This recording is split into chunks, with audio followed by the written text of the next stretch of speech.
back to the Fourth Way Podcast. This episode marks the start of a new season, a season on simplicity. This is a season that has really been on my mind for several years now, and you've probably heard me reference, this idea of simplicity and studying for it in some of the episodes that I've done, even before going through the Kierkegaard episodes that we just finished up. But I feel like I've really been spinning my wheels on this season. And there are a lot of factors that go into making this season particularly challenging for me to prepare for. First of all, my life has changed quite a bit over the last year in regard to my vocation and my living arrangement. A year ago from writing this, I had 2 weeks left in Romania, a place to which my family was called to serve for 7 years, and a place that I feel is more like home than the U.S. is in a lot of ways. I just feel more comfortable there and more at peace. I never longed to return to the U.S. while I was living in Romania, but daily I ache to be back in Romania. I miss so much of our Romanian community and the Romanian lifestyle, and getting used to life here in the States in a different community and in a different vocation is really difficult. It's difficult not only for me to get motivated to write and record this season in light of that, but the pace of U.S. life is also just so much more frenetic.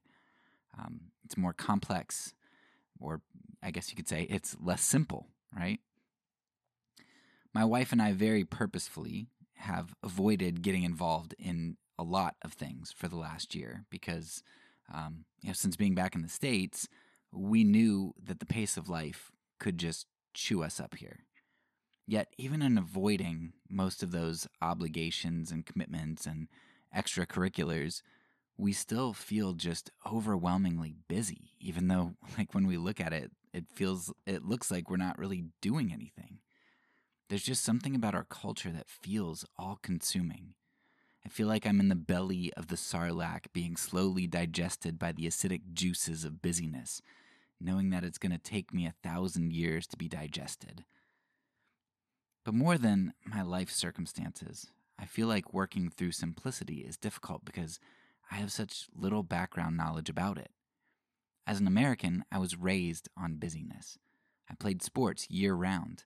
I participated in ministries and clubs throughout church and school. I did summer camps and just constantly filled my life with events. Busyness and complexity are second nature to me. Simplicity has rarely crossed my mind throughout my life, and when it has, I always instinctively knew how to silence that feeling or those thoughts. I silenced them with busyness.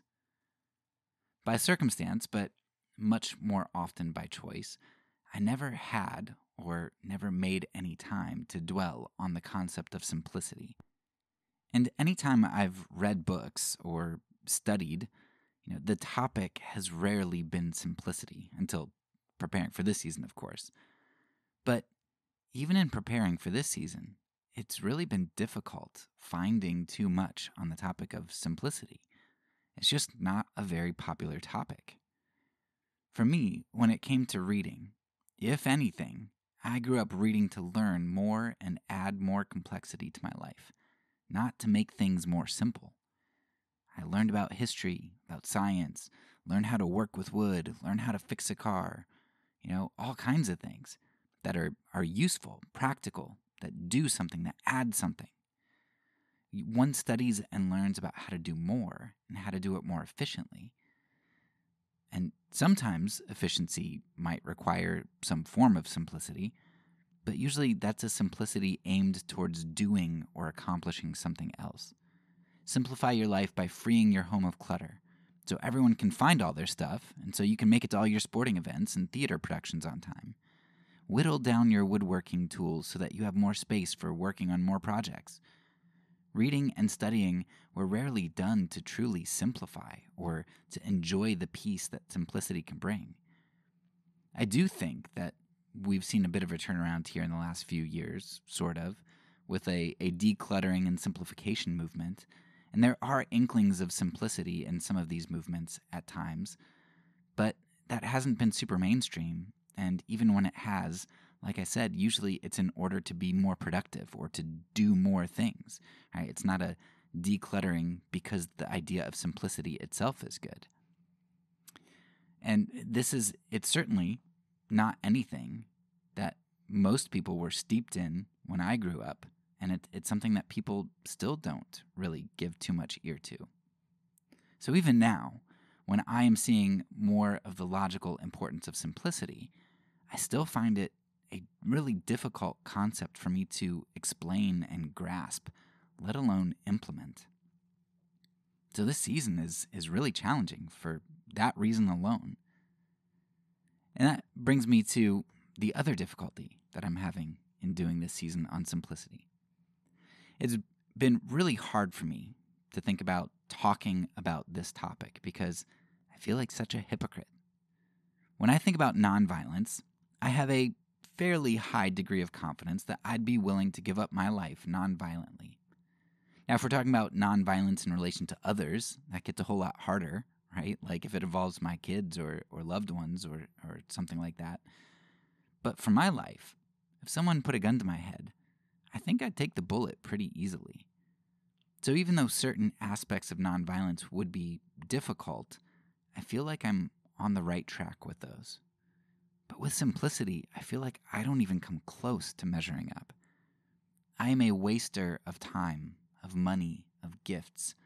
I do, and I rarely rest. I am more confident that I could willingly take a bullet to the head than I could simplify my life financially or technologically. What is it that George Washington tells Alexander Hamilton in the play? Dying is easy, living is harder. That's so true.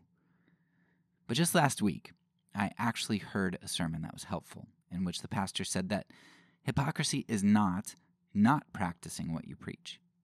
It can't be that. That would make all failure hypocrisy, and that's just intuitively not the case. Rather, hypocrisy is more like a refusal to hold oneself up to the standards that one preaches. So if I tell my kids not to lie, but then I lie myself, I'm not a hypocrite merely for my misstep. If I'm confronted with my lie, or if I come to the realization that I have indeed lied, I admit to it and I declare it wrong, and then repent, then I'm not a hypocrite. I'm a fallible human being. Hypocrisy doesn't come in the failure to implement, but rather in the failure to hold accountable, in the failure to uphold the standards preached about, not in the failure of their execution.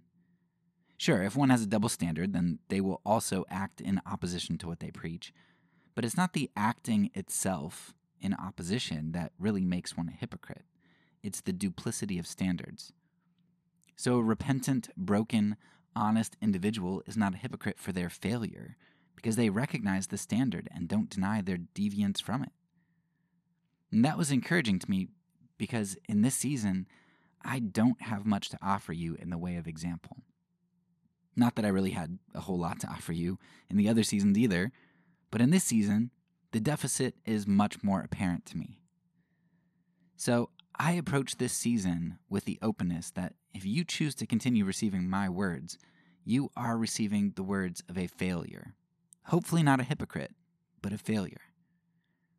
My hope is that in understanding my failure, though, you will also see how God has been teaching me and convicting me, and that we might learn together and repent together as we pursue the simplicity of God's world and teaching. All right, with those caveats out of the way, I want to spend the rest of this episode recapping the last 15 episodes that I did, which were their own introduction or foundation of sorts to this season on simplicity. Now, I don't expect most listeners are going to go and invest 10 to 15 hours listening to the previous episodes, so I want to make sure that we cover that here. And if this piques your interest, then please go back and listen to the previous episodes from Season 12 on Søren Kierkegaard's Purity of Heart is to Will One Thing. This work by Kierkegaard was what really solidified for me the need to move forward with the season on simplicity. The idea of simplicity was something that I had been thinking about for a while, but when I read Purity of Heart, it so captivated me that I knew I had to move forward with such an important season. And really, that's what the book is ultimately about, right? It talks about purity of heart, but it's ultimately about simplicity. Kierkegaard discusses a variety of simplicities and complexities, talking a lot about the enemy of or antithesis to simplicity, which he saw as busyness. But ultimately, Kierkegaard's simplicity is focused on one simple thing: the good. Purity of heart, the descriptor of those who Jesus says will see God, is to will one thing, one undivided thing. Kierkegaard spends his book showing how all movement away from simplicity is double-mindedness, which is to have one's will bifurcated. Someone who seeks good not for the good itself, but for honor, is not truly seeking the good with their whole heart, but rather the honor as well. The one who seeks to do the good in avoiding consequences is not truly seeking the good with their whole heart, but also the avoidance of pain. The doubleness of mind is what leads to various moral compromises, ending often in the great self-justifying evil of consequentialism. Consequentialism is an ideology which seeks to accomplish the good ends while avoiding the costly means which are often required to produce those real ends. And rather than obtain true, lasting ends, consequentialism leads one to obtain the counterfeit ends that are empty and fleeting. Kierkegaard calls all of these paths to the counterfeit doubleness of mind.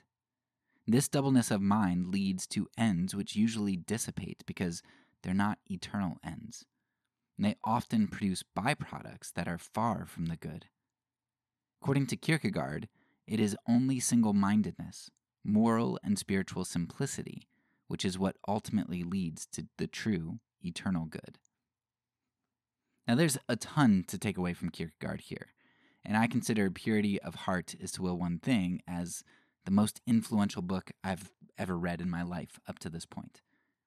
But really, there are two major takeaways that I want you to keep in the back of your mind, specifically for this season on simplicity. First, recognize that complexity, a term that we'll define and work with throughout the season, and I'm sure we'll redefine it as we go too, as I'm learning as we go. But this complexity is something that, at least in its negative form, often arises out of well-intentioned motivations, but motivations that are deviant from the pure good. The good is the good. If you try to pursue the good and something, then you're not pursuing the good. It's not in the purview of this episode to hash that out or defend it, as that's the core of Kierkegaard's work, which we just spent 15 episodes on. So go back and listen to those if you want, if you want to kind of address that and work through it. Second, what is probably the single most concept talked about in Kierkegaard's work here in relation to the antithesis of single-mindedness is busyness. Kierkegaard has a lot to say about busyness and the way that it undermines purity of heart. And I want you to constantly be on the lookout for where busyness comes in regard to our discussion this season. All right, so I think for this preface to the introduction on simplicity, which is clearly, I was trying to be funny and make a really complex title for the irony on a season on simplicity, just in case you didn't catch that. But I think we're going to kind of end there for now, because I just want this to be a preface of sorts. So this is a warm-up for what's to come. I'm sure you probably have a whole lot more questions than answers after this episode, but come back next week and we'll do more of an introduction and work our way towards simplicity. That's all for now. So peace, and because I'm a pacifist, when I say it, I mean it.